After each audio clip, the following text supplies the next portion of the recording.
At mga kapatid, usapan ito ng kabuhayan ng marami nating kababayan.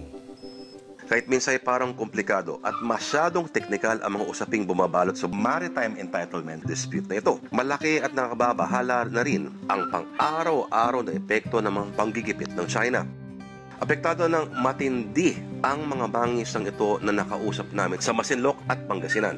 Sa 20 taon na pangingisda nila, palaging sagana ang kanilang huli. Ngayon, sila na ang hinuhuli.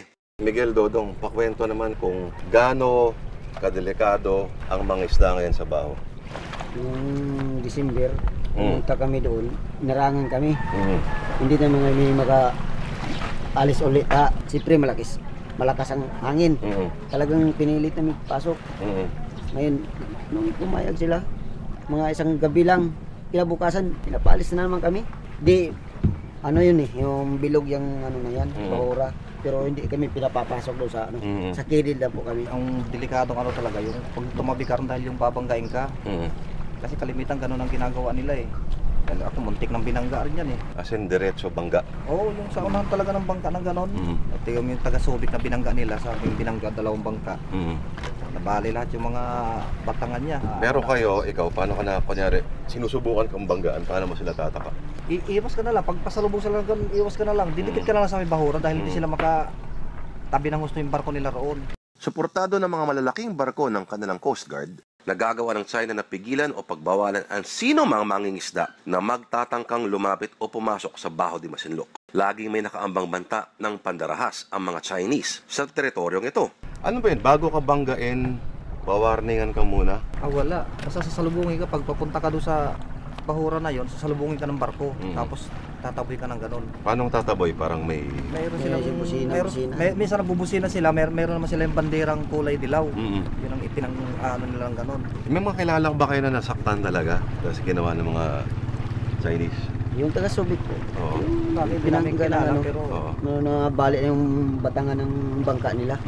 Kaya parang ayaw na namin pupunta doon dahil pinabangga na nga sila ng ano rubber boat. Para sa maraming kababayan nating umaasa sa biyayang dagat ng West Philippine Sea, sagad sa bituka ang epekto ng maritime entitlement dispute na ito. Ito yung isang ehemplo ng medyo malaki-laking barkong pangisda na pabalik na sa Masinloc, no? At gaano kayo katagal pumalaot? Ilang araw na kayo pumapalaot? 3? Nakakaabot ba to sa Scarborough dati? Hindi. Dito lang. Ano mga isang huli nyo ngayon? Galunggong. May nakikita kayo mga Chinese? Yung isang araw yun, mayroon doon eh. Meron. Kita mo naman yung kultura ng mga mangingisda dito sa Zambales. Oh. Nagkasulubong lang, binigyan kami ng isda. Nagbibigayan talaga sila, no? Hindi lang nga sa Sambales, yung kultura ng mga Oo, isa in general. Kapag nagkasalubungan, pwede kasi yung iba walang huli. Tapos sinishare nila. Oo. Ito, kunyari, babayaran sa palengke ito, magkano to, Dodong? Pinakababa 1,000 yan, sir.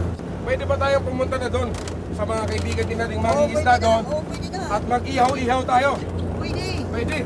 O sige. Ayos.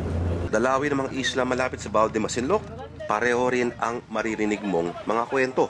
Mga maliliit natin mangingisda laban sa malalaking barko ng China. Paano nga ba naman lalaban ang mga kababayan natin? Jeffrey, Peter, ikaw kailan ka huling pumunta ng Scarborough? Nung nakaraan po, nag-umpisa ako ng January. Oo. January 2014 yun, di ba? Pero napatigil din kami nung mga March na. Pinalis kami ng mga taga-China, tinutukan na kami ng mga baril, kaya napilitan kaming aalis. Ano to, bago kayo tinutukan, winarningan ba muna kayo bago kayo tinutukan? Kasi tutok talaga. Kami ang unang yung 2 inarkilan ko na ganyan kalalaking bangka. Kami ang unang Sampulan. Pinaikutan pa kami ng 5 speedboat nila. Tapos pinapaalis kami. Nagmamatigas din naman kami. Pumunta kami doon sa maraming bangka, sa kapwa namin bangkang malalaki. Lumapit kami doon para Kapwa Pinoy nyo rin. mag-ipon-ipon kami doon. Pero wala talagang nagawa dahil sobrang dami din naman nila. Malalaki pang sasakyan. Napilitan kami umalis. Yung pagtutok nila, saan sila nakatayo nun? Doon po sa mga speedboat nila. Sa isang speedboat, mga gaano karaming Chinese ang... Mga 10 sila sa Gaano karami? Lahat yun armado. puro armado. Wala kang makita hindi armado sa kanila, puro di baril. At saka lahat nun, nakatutok talaga sa amin yun. Talagang tinatakot kami. Kaya wala din kami nagawa. Pilitan lang kami alis. Kisa naman tirahin pa kami doon. Sa tingin nyo, tutuluyan nila kayo? Ay, Kung nagmatigas siguro kami, kasi lahat na ng barko nilang malalaki nandoon. Bali, 7 ka yung barko nilang malalaki na surveillance. Nakakatakot ba talaga? Takot talaga. Siyempre, kami lang doon sa laot, maliliit ang sasakyan namin sa kanila malalaki. Siyempre, takot din kami. Kahit na malaki ang gastos namin papunta doon, pilit kami talagang pauwi. Pakikumpara lang yung income ngayon kumpara na nakapunta pa kayo doon. Mas malayo na sir kasi sa loob ng 4 na araw namin doon, nakakuha kami ng halos 3 jeep na isdang... 3 jeep? Dito, hirapan pa. Baka isang buwan ka na, hindi mo puno yung isang jeep dito eh. Isip ko lang ilang daang libo o kaya milyong mga tao kaya na para mga nakatira sa mga lugar na ganito sa San Salvador, sa Masinloc, Zambales, ang nakasalalay sa yaman ng 200 nautical mile exclusive economic zone ng Pilipinas. Ngayon isipin mo, kung meron kang kapitbahay na pumasok at pinagbawalan ang mga aktibidades sa gaya ng pangingisda, para mo na rin sinakal ang kanilang kabuhayan. We are an archipelagic state. Dahil archipelago po tayo, ang yaman po natin, napapaligiran tayo ng tubig. Ano ba yung resources ng dagat? Unang-una, pag dagat, ang resources natin doon yung isda. As an archipelago, tayo po ay tinatawag na quintessential coastal state. Ano po ang ibig sabihin nun? Marami sa ating bayan is less than 100 kilometers away from the coast. Marami sa ating mga tao ay dependent sa resources ng dagat. Ano ba yung klase ng mga isda na nahuhuli nila doon sa ano? Mga special na isda tulad ng lapu-lapu, yung mga binibenta sa mamahaling restaurant. Sibas. Sibas. Ngayon, Bihira ka na makitang malalaking isda dito. Puro maliliit na lang. yung malalaki nandun talaga. Nandun talaga. Kasi yun ang mayaman na lugar. Maraming pagkain kaya nandun sila. Dito rin natin makikita yung mga pawikan, particularly sa mga isla. Makikita rin natin dyan, of course, yung giant clam, yung tridactyl na gigas na nakalagay sa CITES na isa sa mga endangered species. Hindi lang isda at yamang dagat ang nasasakop ng West Philippine Sea. Marami ang naniniwala na posibleng naririto ang solusyon sa inaasam na pagsagana at wagas na pag-unlad ng ating bansa.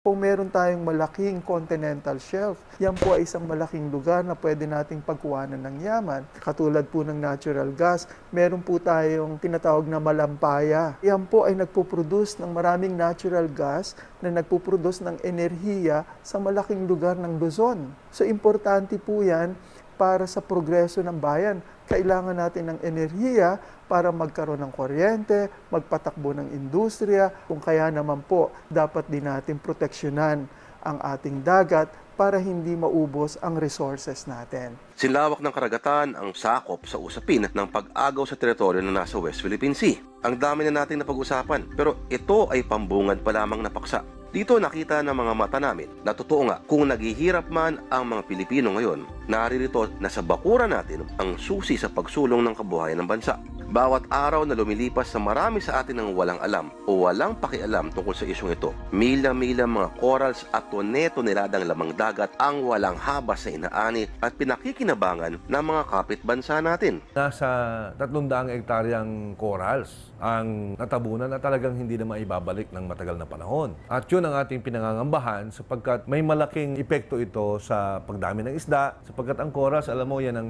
tirahan ng ating isda, dyan nagpaparami ang ating isda, at dyan din kumakain o nanginginain ng ating pangisdaan. Malaki ang ambag ng coral reef sa kabuuan ng ekolohiya, hindi lamang sa dagat, kundi sa buong ecosystems. Ang laban para sa West Philippine Sea ay hindi lang trabaho ng gobyerno. Ito ay laban nating lahat. Ang pangangalaga at pagtatanggol sa mga yaman sa karagatang ito ay laban hindi para sa atin lamang, kundi para sa mga susunod na henerasyon. Minana lang natin ang mayamang paraisong ito. Kung hindi tayo makikialam at kikilos, baka wala na tayong maipamana sa susunod na salinlahi. Ay nako Pilipino, swerte mo. Ang laya mo na, mayaman ka pa. Kaya naman napakahalagang malaman at alagaan ang ating maritime entitlements na pinagmumula ng kabuhayan ng marami sa ating mga kababayan. Ang problema, meron kang kapitbahay na labas-masok na sa teritoryo mo, ninanakaw at dinudurog pa ang yaman mo. Atin to eh. Pero huwag kang mag-alala. Pag-usapan natin ngayon. Pilipino, meron kang pag-asa at higit sa lahat, meron kang kalayaan.